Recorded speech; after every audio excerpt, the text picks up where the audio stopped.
Aaliyah Shadeay Bell was born on January 30th, 1996. At the age of 18, Aaliyah lived in Rock Hill, South Carolina, and was a student at Phoenix Academy on Flint Street, a non-traditional high school with a flexible schedule that offers online classes and face-to-face instruction twice a week. After graduation, she was planning to attend cosmetology school. Late at night on November 25, 2014, Aaliyah had been at her Uncle Bobby's house on Chestnut Street in Rock Hill doing her sister's hair. When she left, she said she would be back tomorrow, but sadly, they would never see her again. Aaliyah lived with her godmother 2 blocks away on North Confederate Avenue. A family member wired her $100 on the day of her disappearance so she could go Black Friday shopping, but she never picked up the money, proving that she didn't run away. She also left all her belongings behind.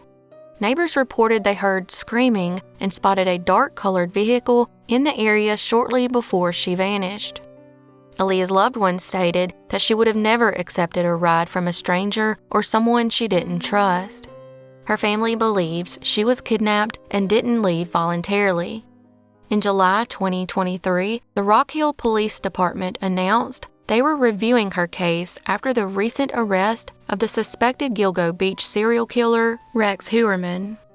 Her disappearance was also reported near an area where Heuermann bought an 18-acre plot of undeveloped land. His brother Craig also lives in Chester, South Carolina, 20 miles from where Aaliyah went missing. Investigators say the suspect and his brother own several properties off Rippling Brook Drive on the outskirts of Chester. Heuermann was only known to target sex workers, and Aaliyah's family said she was never involved in prostitution. However, her family stated that after she went missing, they heard she did what she had to do to get by. Aaliyah's family is hoping investigators will search the properties of the Heuermann brothers to see if she could be buried there. If Aaliyah were alive today, she would be 27 years old. However, as of August 2023, she has never been found, and this case remains unsolved.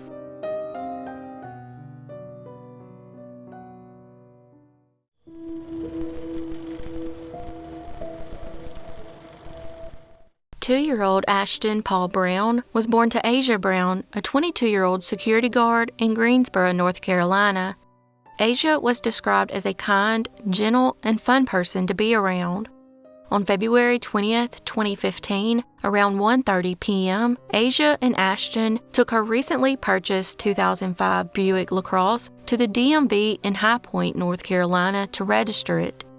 At around 3:20 p.m. that day, Asia was caught on a surveillance camera at AutoZone on Randleman Road in Greensboro buying some car accessories. However, Ashton didn't appear to be with her at this point, so it's possible she dropped him off with someone she knew.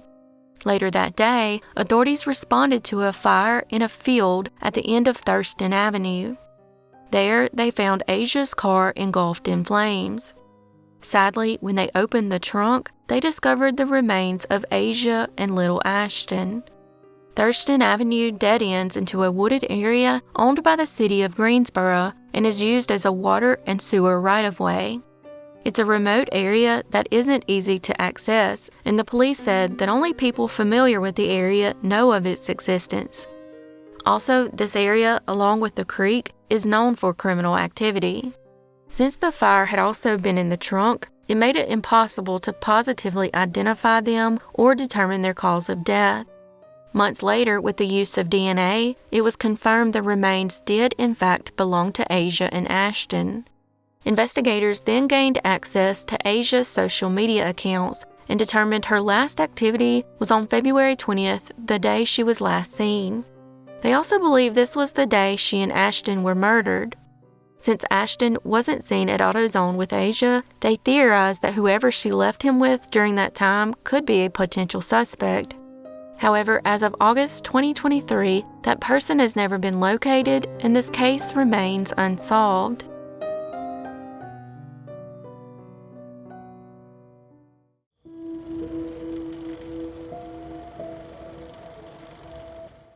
Equilla Lynn Hodrick was born on August 19, 1976.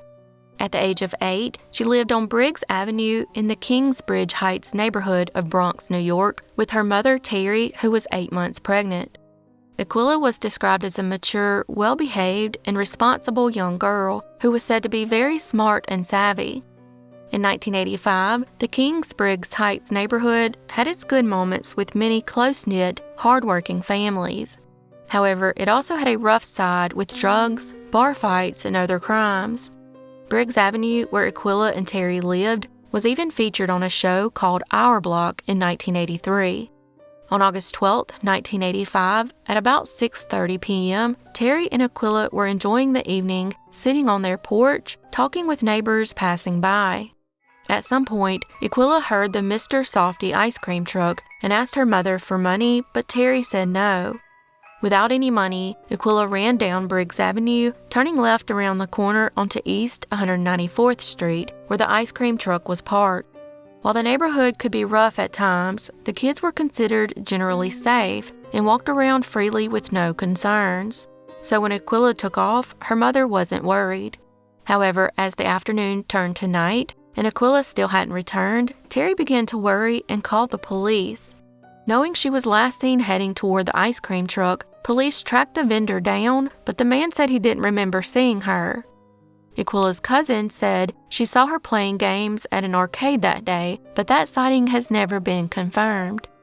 The NYPD then launched a massive search using tracker dogs and helicopters and set up a temporary headquarters in Equilla's home. They continued to search the area for at least the next 2 weeks. Finally, a few days after Equilla had disappeared, one of the dogs traced her scent to Webster Avenue by the tracks of a Metro North train line. The dog led the search group up to a large hole in a fence, which led into a homeless encampment inside a train track tunnel. Detectives wanted to search inside, but needed permission from Metro North because the company would have to stop the trains. However, their initial request was denied, and instead a compromise was made. Metro North would slow their trains down to 30 miles per hour, which was considered safe enough for police to search inside the tunnel. For the next 3 hours, 2 detectives and 6 police officers, along with multiple emergency service officers, searched the tunnel and questioned a dozen homeless people they met inside. Since they were only supposed to search for 30 minutes, the extended time caused massive delays with commuters. So instead of featuring poor missing Equilla on the nightly news, all anyone cared about was the delay in the transit system. A TV crew even burst into the office of Detective Frankie MacDonald, demanding to know if he was the reason the trains were slowed down. Even after this, the idiots in the news never gave the case the attention it deserved, and even frequently misspelled Equilla's name. However, that didn't stop Detective Frankie MacDonald from working endlessly on finding Equilla. He put so much effort into the case that Terry even named her son after him. In the following weeks, MacDonald and other officers searched almost 50 different apartments, storefronts, and abandoned buildings. Every time they searched a new location, Terry was right there with Detective MacDonald.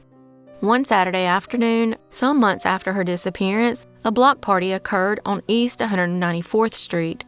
Local politician Fernando Ferrer thanked the neighborhood for all its efforts in trying to find Equilla. He then reminded everyone to contact Detective MacDonald if they had any additional information about the case. Afterward, as MacDonald was returning to his car, an older woman, rooting through a garbage can, called out to him and said, "You're never going to find that little girl alive. She is buried up in Yonkers." At first, he brushed it off, but on his way back to the precinct, it hit him that Terry actually had a connection to Yonkers. She had dated a man who occasionally stayed in a house on Briggs Avenue, but spent most of his time in an apartment in Yonkers. He rushed back to find the woman, but never could. While Terry didn't do drugs, her boyfriend was known in the neighborhood as a junkie. Also, on the evening of Equilla's disappearance, the boyfriend was seen running shirtless on Hoe Avenue, only a few blocks from Terry and Equilla's home. He was then seen later that night in a red car with another man. Detective MacDonald learned from witnesses that the other man was the boyfriend's roommate in Yonkers. One day, after multiple interrogations with the boyfriend, he broke down and began sobbing. At this point, MacDonald thought he was going to confess, but as he slowly raised his head, he said, "I didn't do anything." While Terry believes her daughter was kidnapped by someone who wanted a child of their own, Detective McDonald isn't so sure and still believes the boyfriend is responsible. However, he's never been able to find the evidence to prove it. Eventually, Terry remarried and moved to Manhattan in order to get away from the horrible memories that plagued her on Briggs Avenue. As of August 2023, Equilla has never been found, and this case remains unsolved.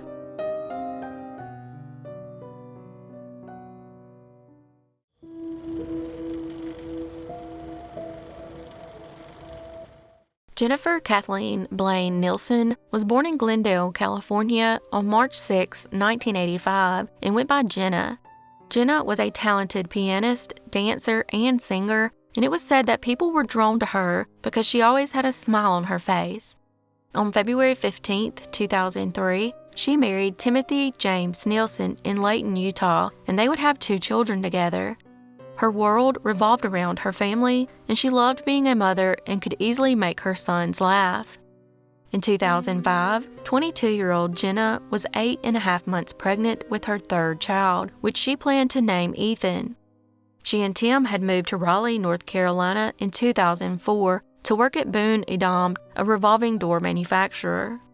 The couple worked hard but was still struggling, so Jenna took an early morning newspaper delivery job to help pay the bills. As usual, Jenna got up early on June 14, 2007 to prepare for her shift. At approximately 3:30 a.m., Jenna arrived to deliver newspapers at a local gas station called the Ameriking Food Mart at Lake Wheeler Road and Centennial Parkway intersection. Just as she always did, she inserted the newspapers into the vending machines and started walking back to her running car, but this time someone was waiting for her. The man snuck up behind Jenna, stabbed her in the throat, and dragged her body to the back of the gas station, where he left her to die before running off. When Jenna's family didn't hear from her at the end of her shift, they were initially worried. Her father, Kevin Blaine, thought his daughter had probably gone into labor and just hadn't informed him yet. He was about to start calling other family members when he received a phone call from Tim telling him to come to the house immediately. When Kevin arrived, his heart sank as he was met with police cars and men in suits. He was then informed of Jenna and his soon-to-be grandson's murder. After speaking with several witnesses, investigators narrowed in on a potential suspect. Within the hours leading up to Jenna's murder, a young man in his teens to early 20s was spotted lingering in the area.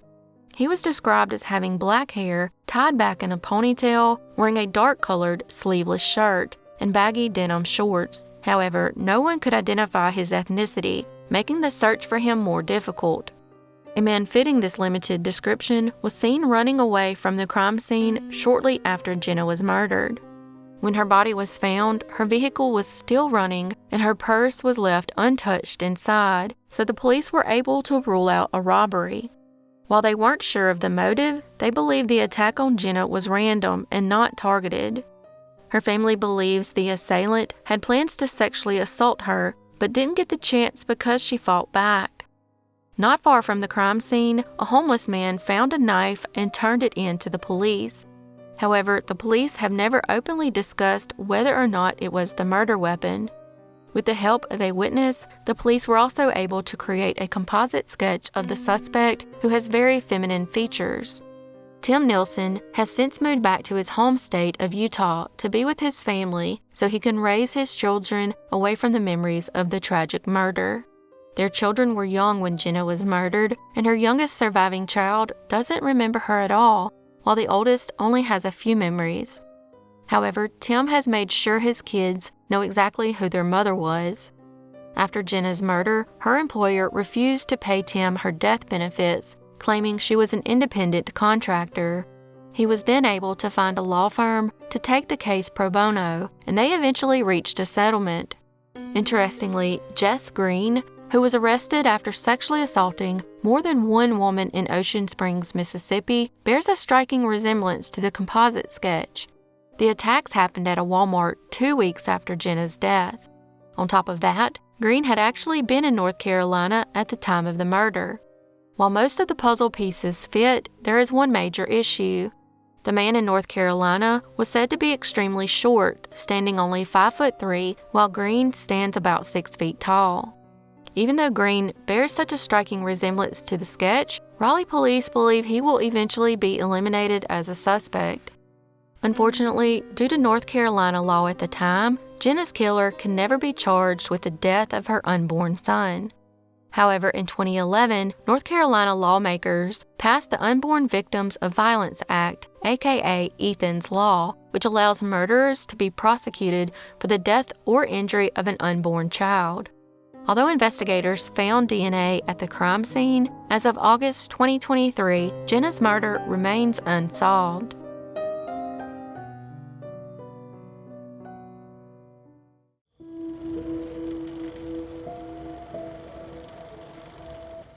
Tyson Jones was born in Abington, Pennsylvania on August 5, 2013, to parents Christy Gardner and her boyfriend Tyshawn Jones.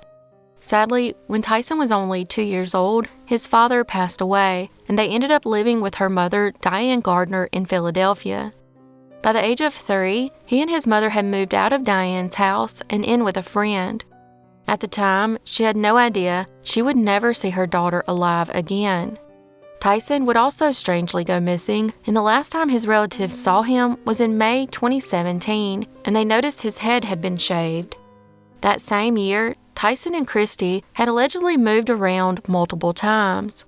During this time, Christy was only communicating with family through text or online chats and would give different explanations as to where Tyson was. On September 4th, 2020, over 3 years after Tyson was last seen alive, Christy also disappeared and was reported missing. The following day, she was found deceased, and her cause of death was a self-inflicted gunshot wound. In the days before taking her own life, her mother Diane and sister had both been attempting to locate Tyson. However, when her body was discovered, Tyson was nowhere to be found. It is unclear what happened between Christy leaving her mother's home in 2017 and her death in 2020. If Tyson were alive today, he would be 10 years of age, but as of August 2023, he has never been found, and this case remains unsolved.